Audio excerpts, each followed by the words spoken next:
कभी कभी कुछ लोगों का जाना हम सहन नहीं कर पाते। उनके जाने का गम हमें बार बार सालता रहता है। मैं महसूस कर पा रहा हूं उस गम को, उस दर्द को जो किसी के चले जाने पे होता है। यूं तो मैंने बहुत से लोगों को खोया है, लेकिन जब कभी किसी इंसान के आप बहुत करीब हों और वो इंसान आपको छोड़कर चला जाए ना, तो आप उसका जाना बर्दाश्त नहीं कर पाते। रह रहकर वो बातें, वो मुस्कुराहट, वो साथ बिताए गए लम्हे याद आते हैं। आज उन्हीं लम्हों को बटोर कर लाया हूं मैं।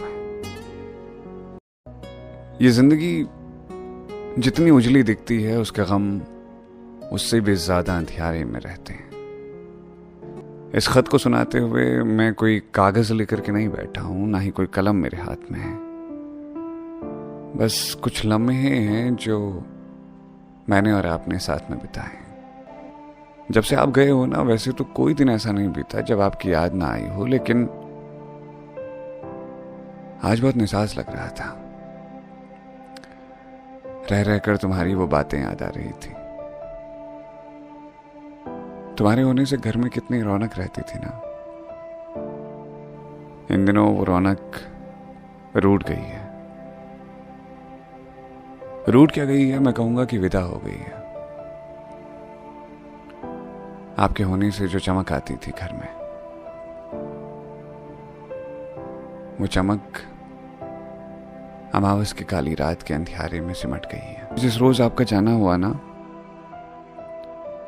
उस रोज हम आपका इंतजार कर रहे थे कि आप सही सलामत घर आओगे। अभी हाल ही में तो बैठे थे हम। पूरे परिवार को जोड़कर रखने की ताकत थी आप में। आपके जाने के बाद परिवार बिखर गया है।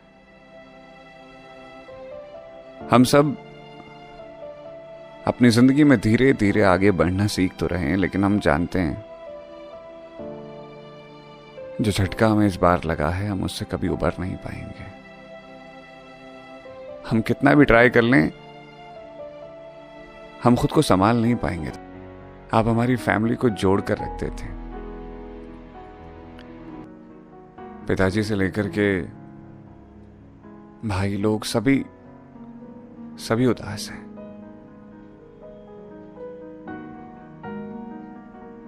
वैसे तो कहते हैं कि नियति के आगे किसी की कुछ नहीं चलती, पर पता नहीं क्यों विधाता से शिकायत करने का मन है, उनसे लड़ने का मन है और कहने का मन है कि क्यों छीना आपने उन्हें, जो हमारी जिंदगी का सबसे अहम हिस्सा रहे हैं, जिनके होने से हमारे चेहरों पे मुस्कुराहट है, और आपने उन्हें छीन लिया। विधाता के दरबार में अगर कभी दुआ मांगी जाएगी, मेरी दुआ यही होगी कि आप मेरे पास फिर से वापस मुस्कुराते हुए आओ। मुझे डांटो, टोको और मेरे साथ फिर से खिलखिलाओ। मैं जानता हूं कि अगले कुछ सालों में हम भी आपके ही रास्ते में चले आएंगे। हो सकता है कि उस वक्त पे कोई हमें खत लिखने वाला ना हो, पर हम आपको हर रोज ऐसे ही खत लिखते रहेंगे, आपको हर रोज ऐसे ही याद करते रहेंगे। अब ये कहने का कोई फायदा तो नहीं है, लेकिन फिर भी मैं इतना जरूर कहूंगा कि जहां हो, जैसे हो, खुश रहना। हम आपकी यादों को हमेशा अपने सीने में संभाले हुए हैं।